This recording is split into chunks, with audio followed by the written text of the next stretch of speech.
This podcast is sponsored by nobody. Hey dudes, welcome to Splat from the Past, the only 80s themed horror sci-fi show where things can get totally radical. Now today, I am so excited because I'll be talking to Leslie Ackerman. Oh my god, I've been a fan forever. She was in the First Nudie Musical celebrating its 50th anniversary where she played Susie. Um, she was in Blame It on the Night. She was in Hardcore with George C. Scott and Peter Boyle. She guest starred on everything from All in the Family to Barnaby Jones to The Incredible Hulk. One of my favorite characters she ever played, probably my absolute favorite character, was on The Incredible Hulk. And she was on Cagney and Lacey, and she was on Star Trek Deep Space Nine playing a waitress. I was never a big fan of that version of Star Trek, but she was on there nevertheless. And now she's a family therapist and a marriage counselor, and it's going to be great to have her on the show today. She's also the ex-wife of past guest Jeff Altman, the legendary comedian. And I can't tell you how much I'm so excited for this interview. I really, really am. It's going to be great to talk to her today. I've been looking forward to this. Sexy May has just been a fantastic month. Got one more week of it left, and I'm going to be doing mostly nerd outs, but it's going to be a great wrap up for the month. More toe curlers because they're going to be nerd outs, and I'm so friggin' excited. So, yeah, here is my interview with Leslie Ackerman.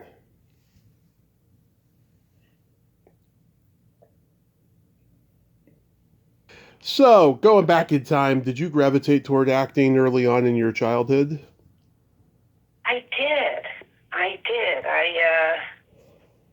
started acting in, I think, first grade. I remember being in the play, and then I went to a Maplewood drama school, starting, I think, in middle school. And then I went to the American Academy on weekends, Saturdays, for 3 years, I think, while I was in high school. Nice, nice. Yeah. Yeah, you're born and raised in New Jersey? I am from Springfield, New Jersey. That's correct. Nice. So, after high school, did you attend college? I did not. I actually stood online. I was 16. There was an open call audition that my Aunt Harriet told me about in the New York Times. At City Hall, you could stand online for a movie called Dinky Hocker Shoots Smack that Jerry Schatzberg was directing. And I stood online, and I got called back and called back and called back till I finally had a screen test. Juliet Taylor was casting it with Marion Dougherty, and the movie was never made. I did a screen test with Robbie Benson and Glynis O'Connor with Jerry Schatzberg. The movie wasn't made, but I got a manager out of it because Juliet introduced me to Bill Tresh, who was a manager who, he handled Sissy Spacek, Carol Kane, at one point Diane Keaton. He handled wonderful actors and actresses, and he represented me, and he sent me up for an audition for Law and Disorder, and I got it. At 17, I did a feature film where I played Carol O'Connor's daughter. I saw it. I graduated. Oh, you watched it? Yeah. You're with Carol O'Connor and Ernest Borgnine. So that was the first professional thing I'd ever done. And I auditioned for it with Yvonne Passer, directed it, and I played Carol's daughter. Yeah. Yvonne Passer. So no college at that point. No. Yeah. Later. Okay. Yeah, Yvonne Passer, God, he's a pretty good filmmaker. What was he like to work with? Yvonne? Yeah. Oh, he was wonderful. Very, just very sensitive, very caring. There was a scene that I was supposed to shoot that was actually in the original script where I was supposed to get mad at my father, Carol, in an elevator, and I was supposed to rip open my shirt. Mm-hmm. And Yvonne and Carol had arguments about it, and Carol wanted to shoot it because it was an important, rebellious thing for my character to do, and Yvonne did not want me to do it. I think Yvonne, during the course of shooting, realized how innocent I actually was. I was playing this girl who was hanging out on the street and doing drugs, but I was really a very innocent, sheltered Yeah. girl who hadn't done any of that. Yeah. Oh my God. Did you like have a rapport though with Carol, because you did do an episode of All in the Family after that? Yes, I did. After I came out to California, I auditioned. He brought me in for All in the Family, and I got that. And then I also did a TV movie with him years later, The Last Hurrah, which was with Burgess Meredith was in that, and Yeah. it was based on the old movie that Spencer Tracy was in, The Last Hurrah, and Carol redid it. Yes, and I was close to Carol. I loved Carol. Yeah, no, I was close to him. When Jeff and I got married, they gave us a party at their beach house that I got to invite other couples to. Wow. Yeah, he began in Burgess Meredith's theater when Burgess started his theater after he'd been blacklisted during the McCarthy era. Yeah, Carol O'Connor was one of his repertory guys. Well, I didn't know that. Yep. I saw his interview on the Archive of American Television, and he told the whole story. Oh, wow, that's so interesting. Yeah. That was interesting, really. Yeah, Carol was an actor, and he and I were born on the same day, and he used to say to me, "You're not going to hit until you're much older." Yeah, he was a wonderful person. He was actually very educated. He was an English teacher. Yeah. Prior to being an actor. Mm-hmm. What was Ernest Borgnine like? I really didn't work with him very much. I didn't have any scenes with him. Mm-hmm. All of my scenes pretty much were with Carol. And Anita, who's the other one? Annie Wedgeworth, who played my mom, a little bit with her. Yeah. Did you get to know Norman Lear at all when you did All in the Family? I did not. He really wasn't on the set. Years later, I did a pilot for him as well. After that, I did a pilot with Jeff Corey, and we were supposed to be an Armenian family, I think. Uh-huh. And it didn't sell. It was just a pilot, but Norman Lear produced that. Oh boy, Jeff Corey, one of the great acting teachers. Yes. So you were in a great episode of Barnaby Jones with Buddy Ebsen. You play a girl in a wheelchair. Was that fun to do? Yeah, it was with Larry Hagman. Yeah. That was fun. Yeah, he was trying to kill me in it. Yeah. Yes. Yeah. That was right around the time I did. That was around the time I did All in the Family. I was doing episodics. Yeah. Yeah, I remember that. I had a funny thing with Buddy Ebsen, Mm-hmm. where, I'm this actress who's, trying to method, coming from my heart and sharing with him. And he's repeating the lines, and I see him put his hand to his ear as Mm-hmm. he's repeating a line, like he puts his finger in the middle of his ear.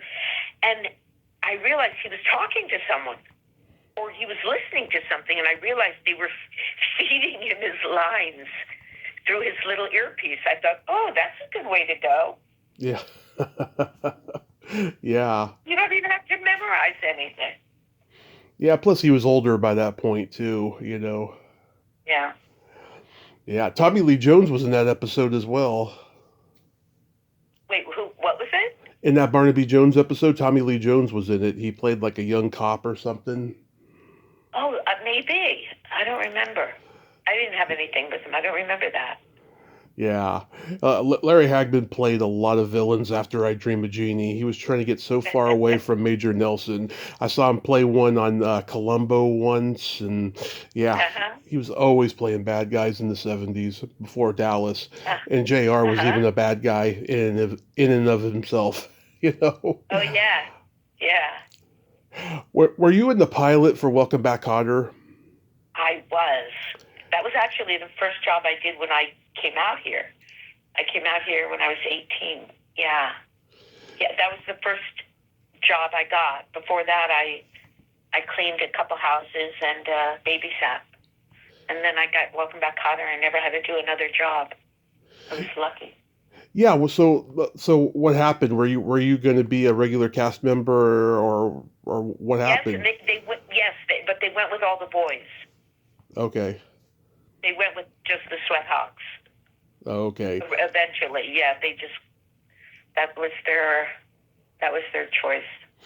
My friend Susan Lanier, she was recurring on the show as Bambi, one of the girlfriends on there. So yeah, that's right. It was mostly boys that was on Uh-huh. there and stuff. Uh-huh. Did you get to know Travolta at all? We hung out a little bit. I mean, I think we all went to Kevo's across the street. Mm-hmm. I didn't remain, close friends with any of them, but Yeah. everybody was really nice and enthusiastic about it. And yeah, I mean, that was a major hit for all of them.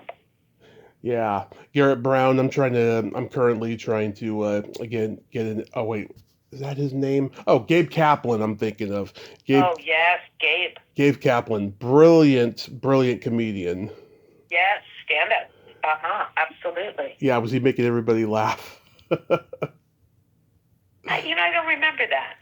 hmm Comedians aren't necessarily Yeah. funny when they're not performing. Oh yes, you know this because you were married to Jeff Altman, who I've had on the show. Yeah, Uh-huh. comedians can be pretty damn serious, and it's so overwhelming, especially for me when I started doing stand up 20 years ago. I was like, oh my God, where's the guy that was on stage a moment ago? I love that guy, you know. Well, yeah, I think that's where that comedians are getting their feeling of belonging, that they get the acknowledgement from the audience, and that is so fulfilling. It becomes, in a lot of cases, their primary relationship. Right. And I was certainly that guy, but I was also a people person too, you know. Uh-huh. And just certain comedians they thought that I had like permanent Care Bear DNA in me and stuff, and that I was inauthentic, which is not true, you know. But sadly, I mean I did meet some comedians that I've remained lifelong friends with since, but not a lot, you know, because they could just be so miserable, unfortunately.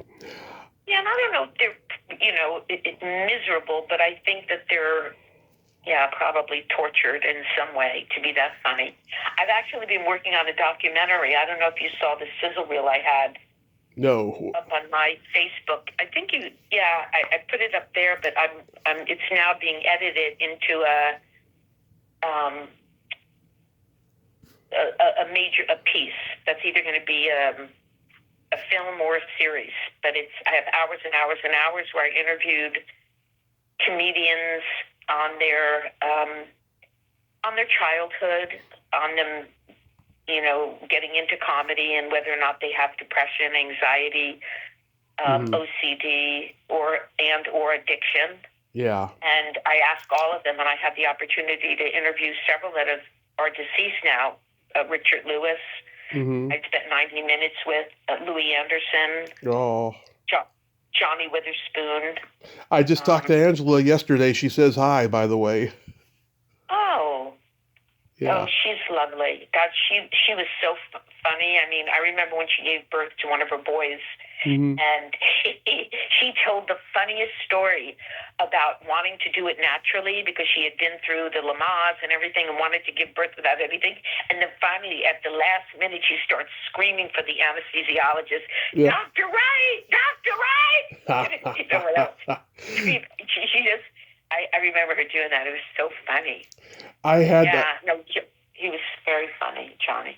Yeah, and I had no idea that she had done stand up herself. She was making me laugh, and I thought to myself, maybe Johnny rubbed off on her. And she told me at some point that she did stand up. I was like, really? Wow, I never saw it.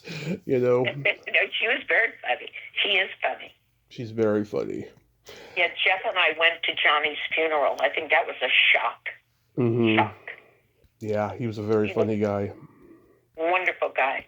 Very funny. So can you believe it's been 50 years since the First Nudie Musical? Wow. Now that I did, that was right after I think I did Welcome Back, Kotter. I did the First Nudie Musical. Yeah. Yeah. I know. I'd like to say I sang in it, but I didn't. Annette O'Toole sang my voice. I know, and when I hear it, it sounds like her talking voice, so I'm not surprised. Oh, you mean when I talk in it? I sound as though I sound like her? No. Her singing voice, her singing Yes. voice in the movie sounds like her talking voice. That's what I mean. It's like you Ah, could tell it's a Ned O'Toole in hindsight. yes. Yeah. Oh, I spent hours lip syncing that, so I would have the breath Yeah. when I did it. Yeah. That was at the time she was in the movie Smile, around that That's time. right. Yes. Yeah. Yeah, let's see. I've talked to Bruce. I've talked to Diana Canova. I talked to Lynn Stewart and Susan Buckner when they were still alive. I was supposed to talk to Cindy before she passed, but sadly it didn't happen. That was one Oh. I was fighting for years, and it almost happened. Just missed it by a hair.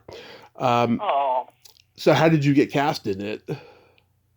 Well, I was actually at a dinner with somebody who was my mother's friend. I think it was, he was doing the sound, Murray Cohn, and I was at a dinner that Bruce was there. And I guess he had known I did a Broadway show, and I did Law and Disorder in New York. I did a Broadway show, and then I came out to California, and I probably had done Welcome Back, Kotter. And he said, "God, I have a part that you'd be perfect for." And that was it. I don't even know that I read or auditioned, or I don't know. I just remember doing the part. Yeah. Was it a lot of laughs? Oh, it was fun to be on that set. Oh, yeah. It was pretty wild, but it was fun. It looks I had like a it. great time. Yeah, it's like guerrilla filmmaking for the times, It's just. Well, I think Bruce was very organized, though. I think he knew exactly what he wanted, and he wrote it in the music and all, so he pretty much had a vision. It was very innovative for the time. Naked women on the, dancing and singing. Yeah, because this was like coming right off of O Calcutta. Yeah. Yeah, It was pretty outrageous for the time. very outrageous. I love your line. He asks you if you're okay with nudity, and you're like, well, yeah, as long as I don't have to take my clothes off. That was perfect for me, my character at the time, exactly. Yeah. Perfect for me. Right out of New Jersey. I just got out here from New Jersey. Yeah. As a kid. But Yeah. you're so adorable in it, though. I mean, really. And I love when you have the scene with the woman who's hitting on you, and you're like, "Are you a homo?" And she's like, "You bet your nipple." And she was actually the makeup artist. Oh yeah. Nancy, I believe she was the makeup artist on the film. Yes. Wow. I'm almost positive it was wardrobe or makeup. I can't remember. One of those. I love it when they have trouble casting a role, and they're like, "Okay, let's give it to one of our crew members," and then they end up being better than any actor who could have been. Probably, yeah. Exactly. I love that. What was Frank Doubleday like? I don't know who that is. Who's it? Oh, he's the kind of crazy guy who's part of the cast of the First Nudie Musical. He was kind of blonde. I don't think I worked with him or I remember him. Okay, yeah, he was a character actor for years. He died maybe a decade ago. He played Arvin. That was the character's name. Gosh, I haven't seen the movie in so long, I can't even identify who that is. It's okay. I know his widow, Christina Hart. She was an actress back then as well.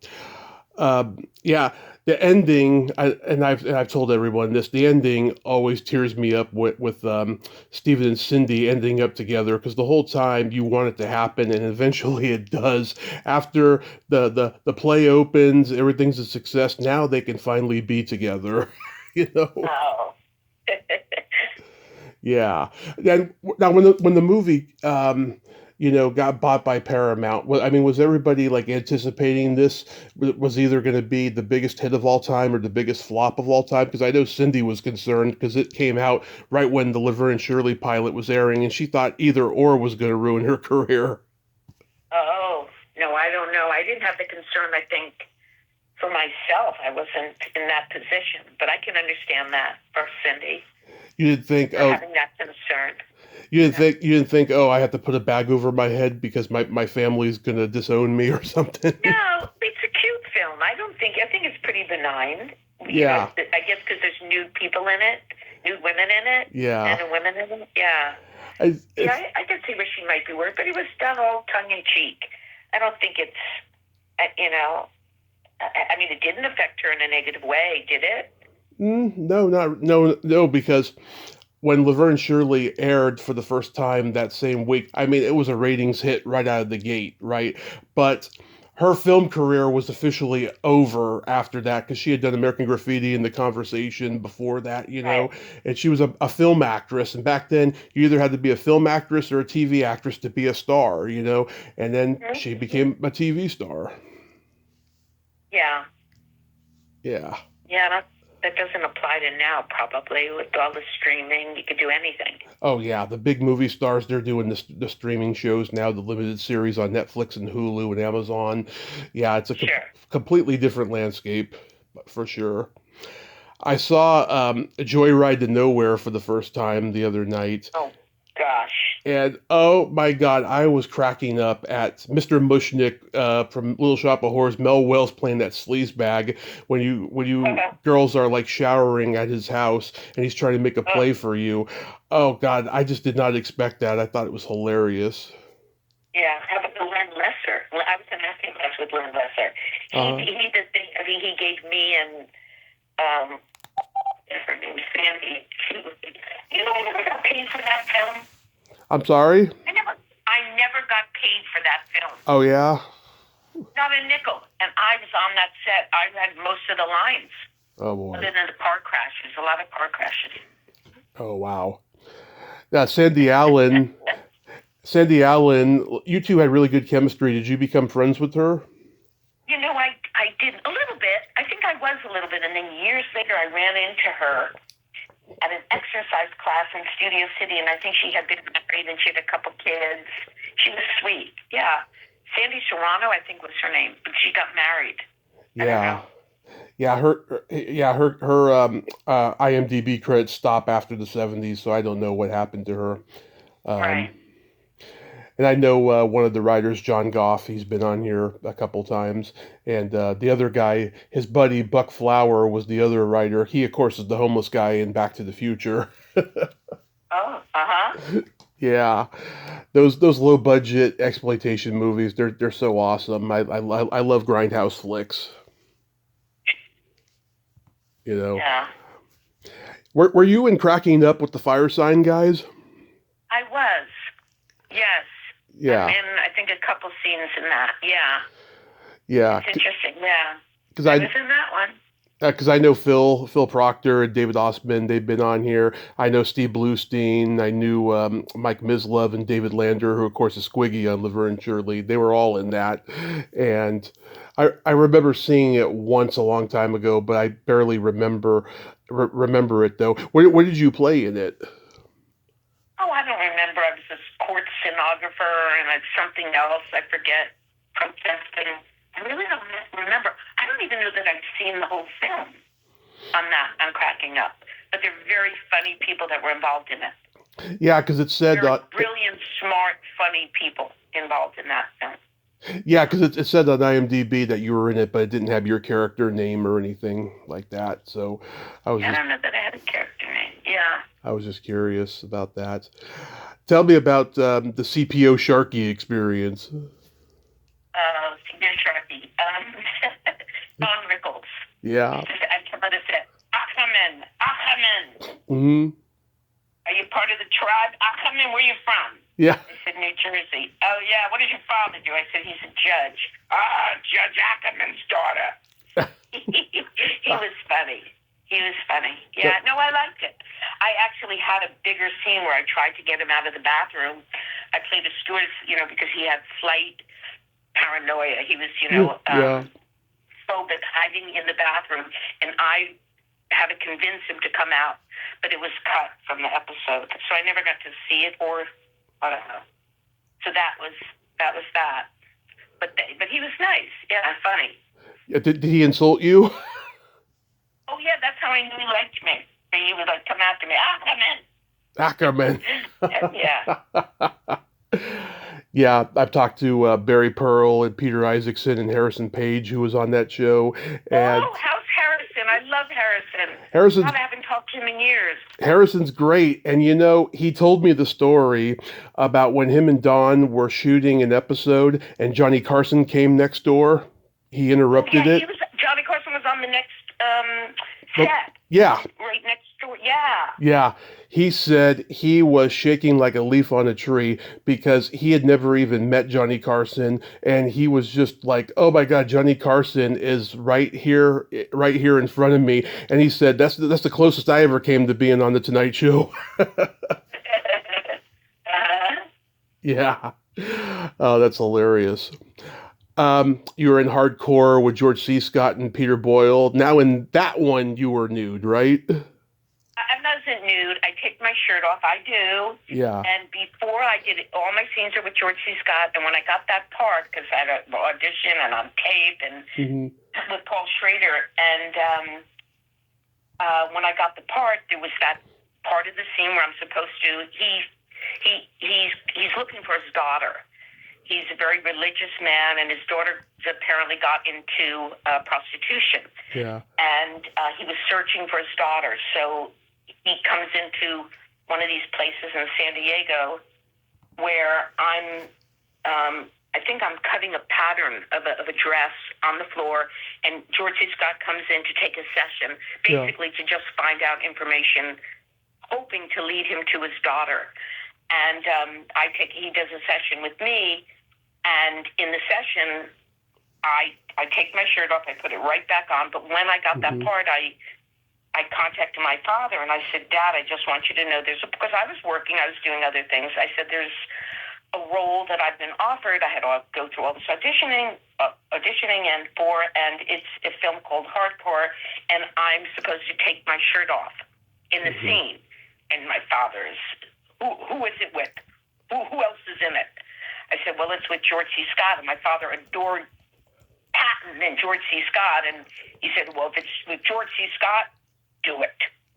So that was it. I got his approval, and I got Still's approval, where I put although now you could watch it and photograph me, just shoot the TV screen. Mm-hmm. But I did have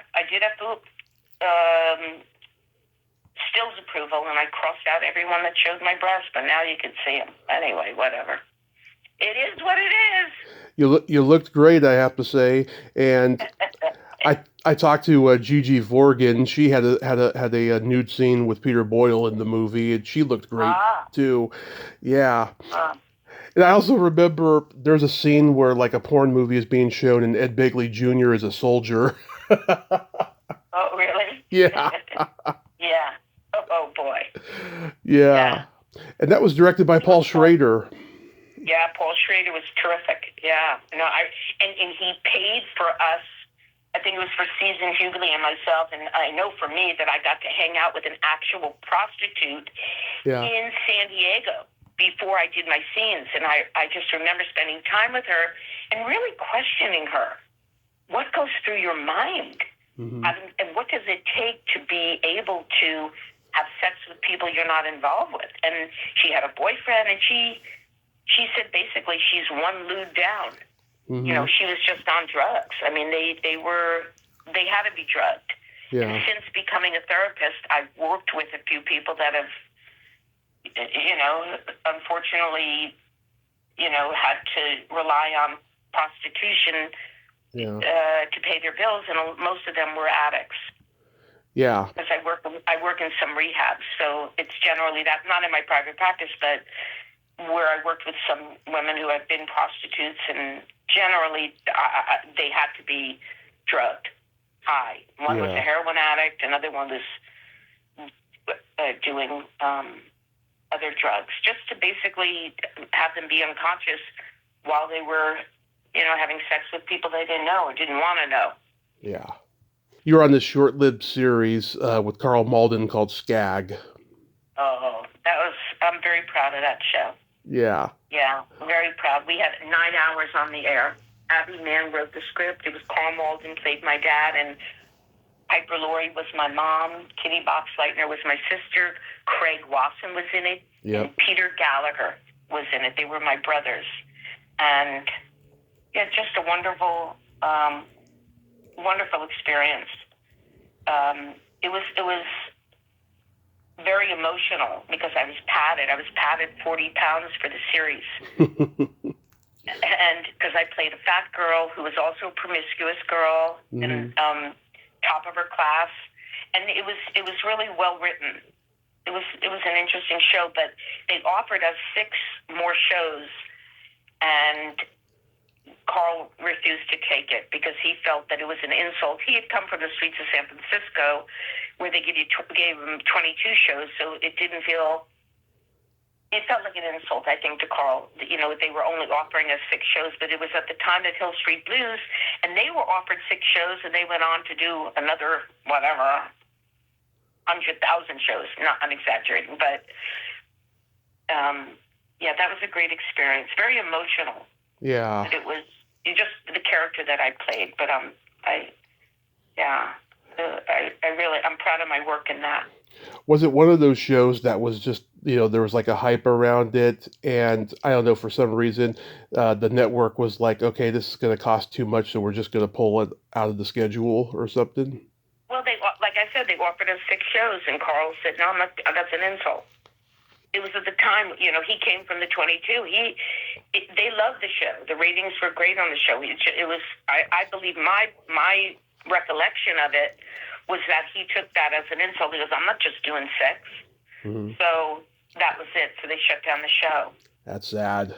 Yeah. Especially since I got calls for fat girls after that. And I'd come in, I go, oh my God. Yeah, I was padded. And if the show had gone, they said that I was going to get rid of the padding. That eventually, you know, mm-hmm. I didn't have. But it was good for me because I had lost a bunch of weight. Not as much as, you know, the character was, not as big as she was, but I had lost weight, and I was abstaining from compulsively eating, and I was proud that I wasn't that weight, but I did it, and I could certainly identify with that character. Yeah, it's funny. I've been talking about this with a lot of people lately. You know, back in the day, you had the female lead who was gorgeous or beautiful or pretty, and then you had her friends who were what I call cutie patooties. Like, they weren't like, you know, cutie patooties. That's yeah. A funny expression. They weren't like gorgeous like the female lead, you know, and I definitely lump you into that category. But they don't have cutie patooties anymore in entertainment. Now you watch something, every woman in the entire thing looks like they could be the lead now because they got blonde hair, big breasts, Botox, all that stuff. It's like, where's the cutie patooties? They don't exist anymore in film. But yeah, Tommy, I agree with you. But on the other side of that, I think the business has embraced a normal-looking woman now, mm-hmm. more than, you know, that everyone has to be a runway model that's on television. I think there's a much more, you could just look, you know, just look at the different characters, but I think mm-hmm. that there's more of an openness to, and I played a lot of friends. Like, I was in a couple TV movies with Valerie Bertinelli as her friend. Mm-hmm. And I've been the dark-haired girl. They've dyed my hair many times so that I would be the girl with the dark hair. I've had that. Yeah. When I did the thing with Elizabeth Taylor to play her daughter, they immediately put me under the sink and made my hair dark. So I've had that. Yeah. I prefer unnormal because there is no normal. You know? Abnormal is normal. You know? Abnormal. That's the word I was looking for. Not unnormal. Yeah, abnormal. Exactly. Well, you know what? I think that we embrace the weirdness in people now. That, I mean, certainly to our uniqueness is what makes people so appealing and special and different. And it takes, you know, maybe a little therapy to embrace being different. Mm-hmm. That you don't want to fit into the, you know, the stereotypical type of, I mean, to look like everybody else. That's definitely the case with me. Absolutely. My favorite role of yours was when you were on The Incredible Hulk. I just love. That's funny. I love that girl. She's just such a charming con, and she's got a switchblade knife, and mm-hmm. you just, oh my God, took that and ran with it. I love it. Yeah, I like that part too. Living, and I was supposed to be living under the pier. That was a little unrealistic. Yeah. Yeah, no, that was fun. I had a lot of dialogue in that. Yeah. I liked that with Bill Bixby and Lou Ferrigno. That was fun. I enjoyed that. It was a meaty part, a real meaty part. And Yeah. I love how it starts with you passing out flyers on skates and you do that fake fall that looked like it was Yeah. real. Total scam. She was, that character, she was a real con artist. But yet she falls in love with Lou, that character. Yeah. Where he got to be both the Hulk, and he was just a vulnerable guy who was a bodybuilder, and he was very sweet. And I remember his wife was on the set. Yeah, no, that was fun. That was also right down. I think it was in Venice or Santa Monica. Mm-hmm.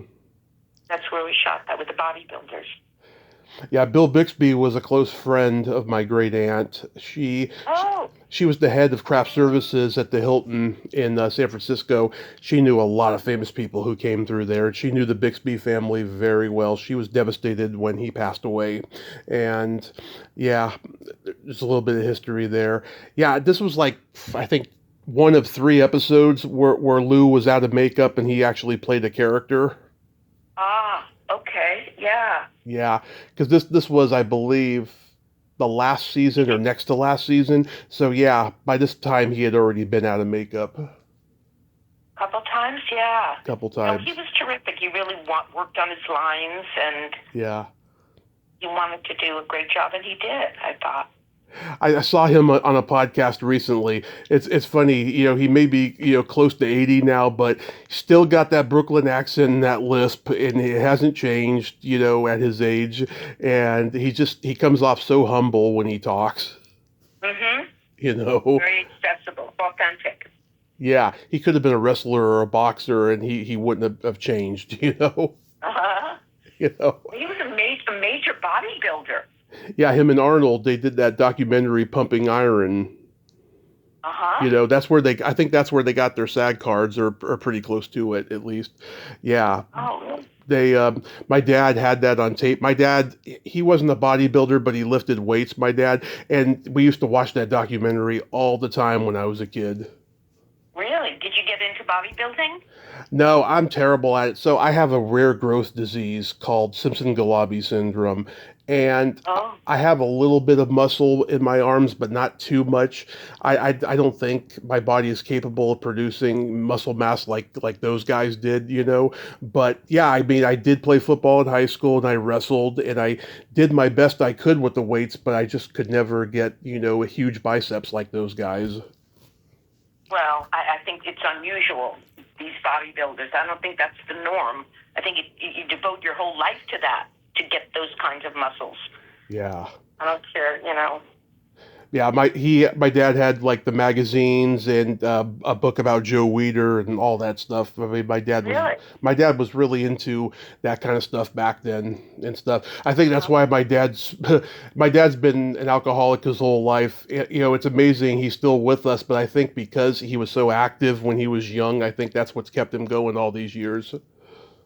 Wow. And he's still drinking?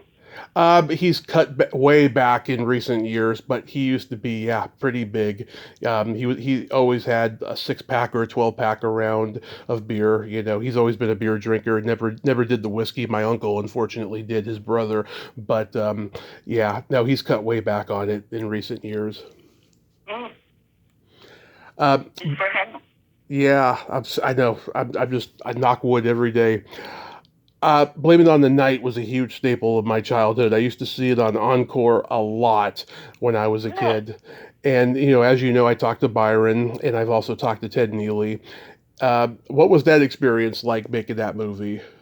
Oh, it's very interesting. Yeah, I like that. I got to play, I think the character's name was Shelley Rosen. It was based on Shelley Rosen, or I forget her name, but she was kind of a manager or some position where she traveled with Mick Jagger, because he was involved in writing the script. Right. And I had to lie up about my age. I had to make myself older for that one, because she was, she would basically, her character was handling everything to do with Mick Mancuso's, that's his real name, Mick Mancuso. And, she was a mother and, had to be pretty tough. So my whole thing with that character was just a real tough, caring manager of a band.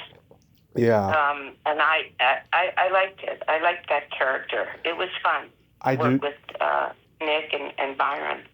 I do It too. was an interesting story because it was a boy who was sent to the military, supposed to have Mick Jagger as the father, this performer as the father, and he'd never met him because I think the mother died and he went to the military. So here's this boy appearing, and you're, Mr. Rock and Roll, and now you have a kid that's out of the military in military gear, and coming in dressed as a cadet from West Point, or I think it was West Point, but yeah, something like that. That was the basis of the story.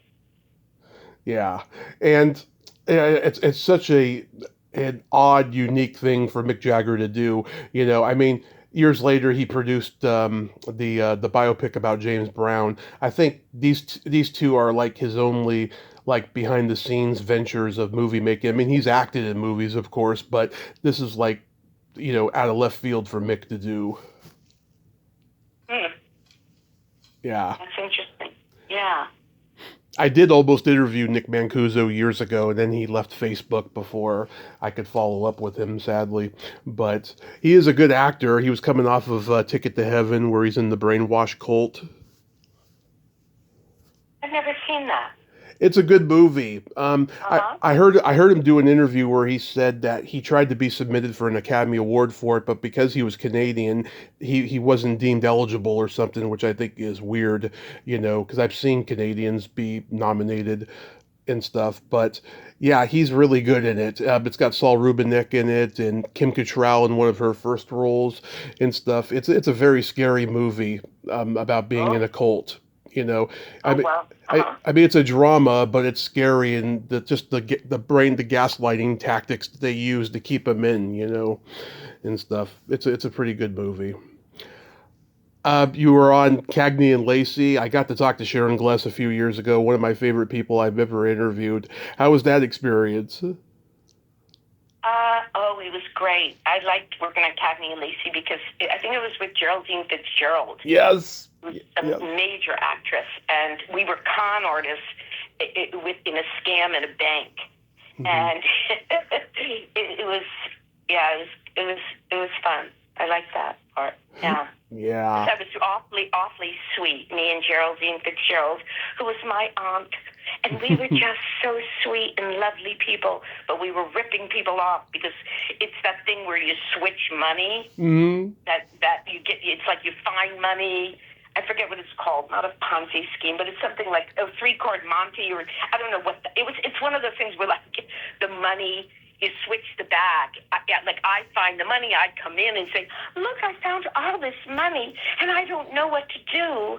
And, and then Tyne Daly gets involved in it because she's the cop, and she gets involved. But sure enough, it's a scam. Me and my aunt are ripping people off. Yeah. For money. Yeah. Yeah. Another guest of mine was in that episode, Melanie Mayron. And yeah, there's a scene where her and Sharon Gless are in a bar talking and stuff. When I had her on recently, I was going to bring it up, but there's so much other things I wanted to bring up with her and stuff. She had a good time with me. She said she'd be willing to come back on again in the future, so maybe next time I'll ask her about that episode. But yeah. Sure. That is a good episode, though. I like that one. Yeah, Geraldine Fitzgerald, when she played the aunt in Arthur, she was so hilarious. Yes. And my middle name is Arthur because of that movie. Really? Yeah. Oh, that's funny. My mom has a lust for Dudley Moore, always has. Uh-huh. The 1985 reboot of The Twilight Zone. Oh, yeah, The Twilight Zone, yeah. Where I just remember being in a closet and making myself disappear. I don't remember the episode that much. Yeah. But, yeah, I remember that episode because I just had a laparoscopy, I think, the day before I shot, because I was trying to get pregnant, and I just remember lying on a mattress that was there because my stomach hurt me so much in between takes. Isn't that weird what you remember when you're on a set? Yeah. Yeah. You did an episode of Star Trek Deep Space Nine where you played a waitress, and I personally never liked this version of Star Trek. I always thought it was too dark and not fun like the other ones had been. I'm curious, do you get recognized from it a lot because it's such a huge franchise? Well, I've been asked to come to something Hmm. like one of these conventions Yeah. to sign autographs because nobody's has the picture. It was called The Trouble with Tribbles. And these Well, people that are into Star Trek and Deep Space Nine are really into it. I yeah. mean, with collecting collectibles and all kinds of things. So I might do it. I might do it just for fun. We'll see. I I have wish to. I had the wig and the wings. Yeah. I have the big wings on my back, and they put a dark wig on top of my head. Hmm. Well, I have to correct you. The episode is called Trials and Oh, Tribulations. that's right. That's right. Yeah, Trials and tribulations. That's right. because Sorry about that. the original series was The Trouble with Tribbles, and Charlie Brill was in that episode. Him and Mitzi McCall were the husband and wife comedy team that went on the Ed Sullivan Show after the Beatles and completely bombed. I know because I've had them both on and stuff. Mitzi's no longer with us now, but I had them both on years ago. Yeah, I loved that episode because Charlie at the end he's like, I don't ever want to see those miserable furries again. I have one of those tribbles. Yeah, yeah. Yeah, I have one of those furry things in a plastic bag somewhere in this house. Did they let you keep it? I guess so, yeah, because I have it. That's cool. A lot of people don't get to keep souvenirs off sets Yeah. and stuff, you know. Yeah. Yeah, I did a film that was based on a play that I wrote that we're now finally going to be releasing called What's Eating You, where actually Yeah. I did a play where I play a therapist, and Jonathan West, who shot and directed a lot of the Star Trek and Deep Space Nine, and he's still involved with it. Mm-hmm. And we did a film together, and it was sitting in a storage facility for 25 years, and we're finally going to be releasing it. He's paying off the actors. Yeah, I wanted to ask you if that movie was available because I saw it on your IMDb and I was like, wow, where's it at? You know, because I was typing in on YouTube and stuff and I couldn't find it. Nope, and it's just going to be released soon, I hope. Yeah.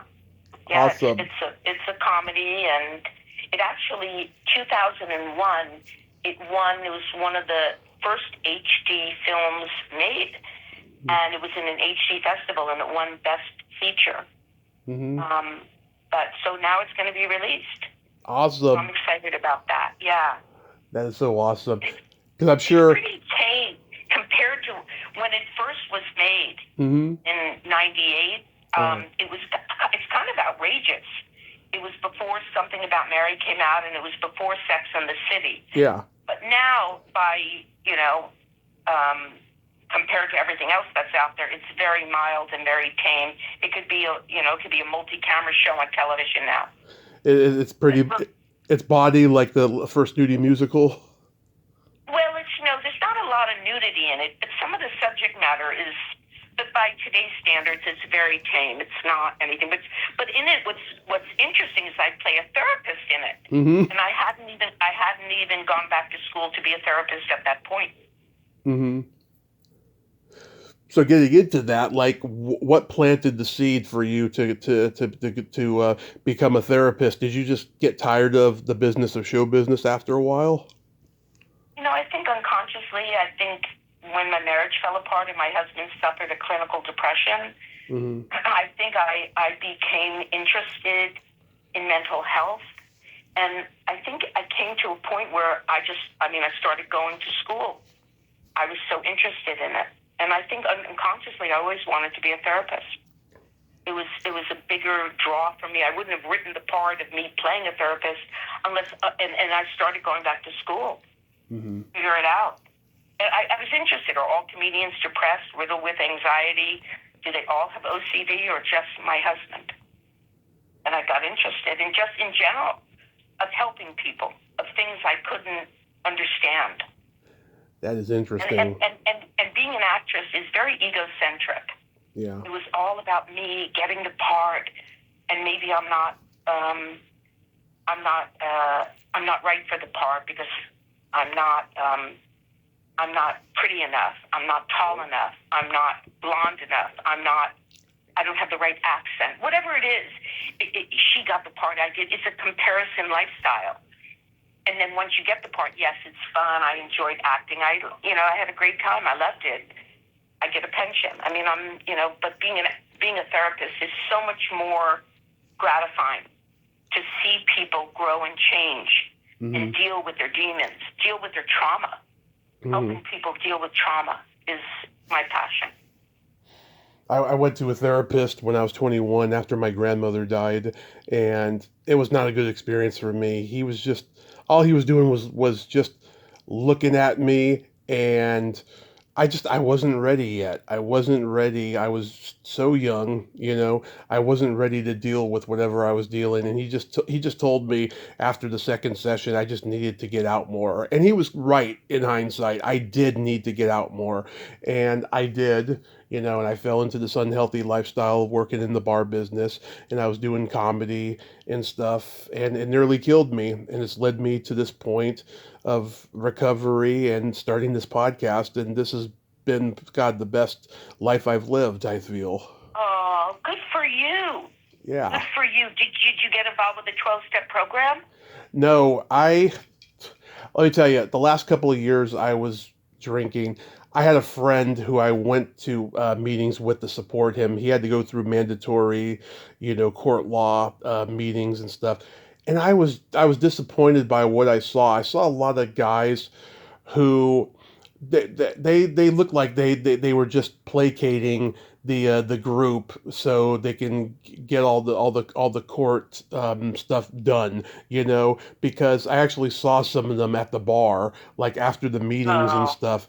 And I was just like, oh my God, so this is what happens when you go to AA and stuff, right? So I've never had an inclination to go to AA. My brother has and stuff. He's been in a rehab center a few times. It was a lot of darkness he saw there, a lot of it. Oh, I don't know. yeah. I just haven't reached that point yet where I'm comfortable with that stuff. Okay, look, you've been sober now, so what is it, that says something right there. Yeah. The fact you've been able to remain sober without it, there's no set rule as to how to be abstinent. It's not, it's just a very supportive environment, the 12-step program. It's a way to have camaraderie and support. Right. If you're tempted to use or drink. I work in rehabs. I work in 2 rehabs now.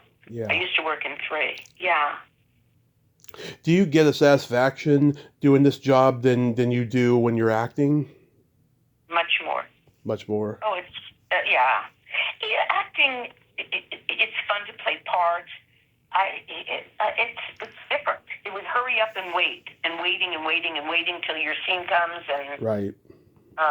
And you say other people's dialogue and you're stuck there and you're not really helping anyone. You're not. It's not a way of giving back or watching people. It's a different thing. Being an actor is it's a great fun thing to do. And it's interesting, but everybody wants to do it. Yeah. There's a lot of people who want to do it a lot more than I want to do it. Yeah. Let them do it. And not that I loved it, and my most fun was on the stage. I had so much fun. I used to be in Milton Katselas' acting class for 11 years. Oh, wow. And I used to write these monologues that I would go up before I did the play. That was a result of all these monologues I would do in his class. And I loved it. I had more fun doing that and having them laugh and feel my pain. I mean, that was the most exciting. Being on a set, it was fun, and believe me, I got to work with great actors, and for that I feel really grateful. But helping people and helping them, I do EMDR therapy, and watching people deal with their trauma and have a lightness about it and not have the emotional charge anymore. For me, it's like, oh my God, I graduate them. It's, you're done. I mean, come back and see me if you need to be tweaked or, when you get married and you have conflict in your marriage, whatever, come back. Yeah, we'll do other stuff. But, that's so fulfilling for me. I've interviewed so many of Milton's students. Did he ever force you to go into Scientology? No, I did a class there, a communications class, and I even did, I think, a little bit of auditing with holding the cans. Mm-hmm. I did a little bit of that, but I never really, I was more interested, I think, in psychology. I was more interested in studying, object relations theory and Gestalt theory and, Yeah. I mean, the other types of therapy. yeah, because I've talked to people who, they took the classes and they were like, "This isn't for me," and then Milton didn't respect them again after that. Or some people they did go into it and then they got out of it later and stuff. I've heard all that different stuff. And there were a lot of Scientology actors that were turning me down in the early years, but then eventually said yes to me when they found out that I wasn't going to sandbag them over the whole thing. Yeah. Yeah, he was a Scientologist, and I think he attributed that to even helping him with an addiction, I believe that he had. Yeah. But I never felt he pushed it on us. I didn't feel that. Yeah. I respected him as a teacher, and he was very encouraging to me. He pushed me out of the group to put it up, to put my play up. He said, "You have to put this up because I don't care if you put it up in a garage." And I ended up putting the play up at the Melrose Theater. Mm-hmm. But that was from Milton. Who were your classmates when you were there?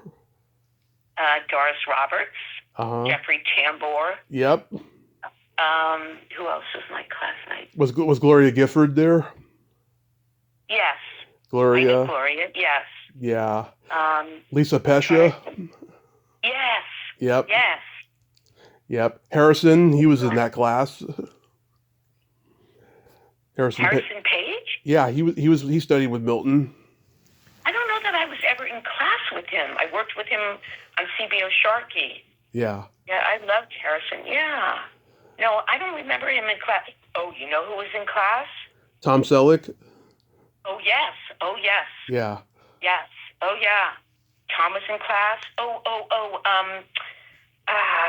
Trish Vanderveer, who I did a scene with. Oh, George C. Scott's wife. Yeah.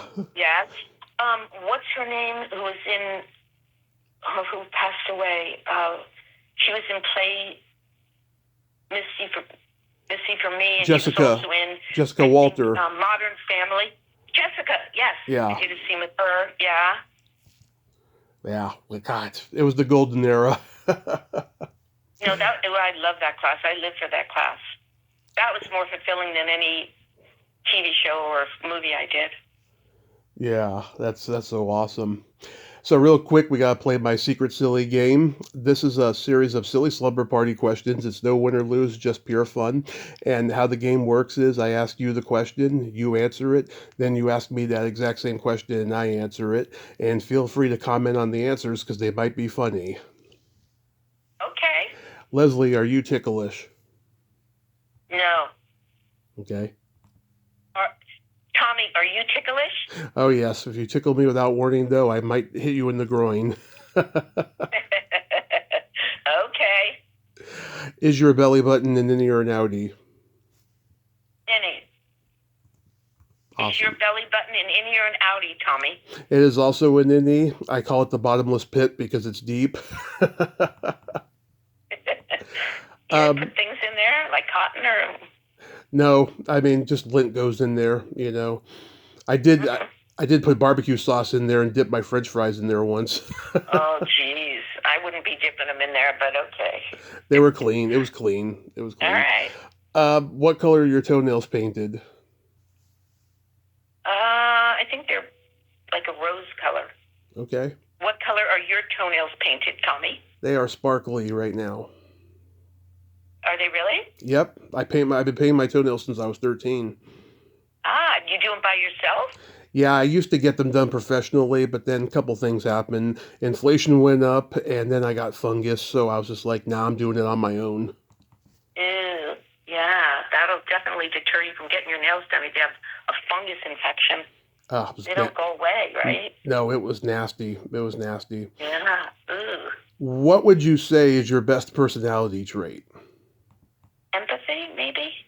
Yes, you are very empathetic. Obviously, with your job that you have to be empathetic. Tommy, what is your best personality trait? Well, I'm a Gemini, so I'm a twin. I have empathy and I have no filter. Oh, that's funny. Yeah. Yeah. What's your guilty pleasure? My guilty pleasure. Oh, probably sugar-free candies. But there's these special pastels that I really like. And I order them from Amazon, and they're kind of $17 a little case, little thing of them. So that's my guilty pleasure. What is your guilty pleasure, Tommy? Eating pizza and watching a raunchy sex comedy movie like the First Nudie Musical. Oh, boy. That one, huh? I'm glad I'm not naked in that one. No, but you're adorable. Like I said, you're adorable. Um, if you could have anything named after you, what would it be? Probably a grandchild, if I ever had one. Well, no, then I'd have to be dead. No, take that back. Wait a minute. What would I want named after me? I don't know, maybe like a clinic, to help people or something. Well, there was an Ackerman Institute. There's a therapist, actually, who's in Brooklyn, and it's called the Ackerman Institute. And, yeah. No, I don't know that I need anything named after me. How about you, Tommy? What would you like named after you? A vibrator. Hey, really? Yeah. For your girlfriend to use when you're not around, or just in general, a vibrator? Yeah, either or, Okay. Yeah, I'd call it the Tommy Chatsy. Okay.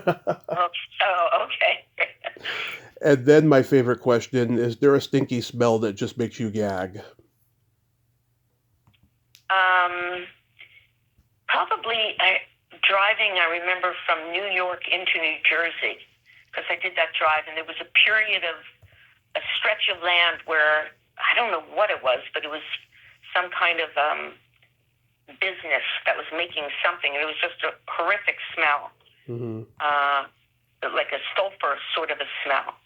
How about you, Tommy? What smell is appalling to you? Either farts or feet. Feet or farts? Yeah, either or. And whose farts are you smelling, or whose feet are you smelling? Well, there's guys in the household, my brother and my nephew, there's that. And like farts, anybody's farts, just anybody who's around whose farts are bad, whatever they ate, And they hold you hostage to smell it? Your brothers? Well, no, I walk away, of course, but yeah. but like if I'm in a situation where I can't get out of it for somewhere in public, then yeah, that's bad. Or you're trapped in a car and your brother's farts, then he pulls all the windows up? Yes, exactly. Not a pleasant place to be. No, it's not. But fortunately, he drives a Scion, which is basically a box, So yeah, there's really quality windows on it. My daughter's dog recently got skunked, and apparently that smell was really horrible. But my experience of skunks, I guess it's after they've sprayed, and it's 7 hours afterwards driving, and you smell a skunk. I've always I didn't find that horrible. But I heard that when it's right there, that's a pretty terrible smell. That's hilarious. Yeah. Well, Leslie, I thank you so much for coming on. This has been just a tremendous honor. I mean that. You're an idol that did not disappoint, and I love your Jersey accent and your Jersey laugh. It's just so refreshing to hear, and I hope you have a great rest of your day. Be safe, and I love that we're Facebook friends. I'll see you on Facebook. Okay. Thanks, Tommy. I enjoyed it. Take care. Well, there you have it. Leslie Ackerman, ain't she a sweetheart? Oh my God. What a great lady. I enjoyed that conversation. And she is so kind and empathetic. It comes with the job that she's in. And God, I want to see that movie, What's Eating You. Hopefully I'll get to see it at some point. Well, until next time, this is Tommy Throwback Kovac saying there's no shame in living in the past because the present sucks. Later, dudes.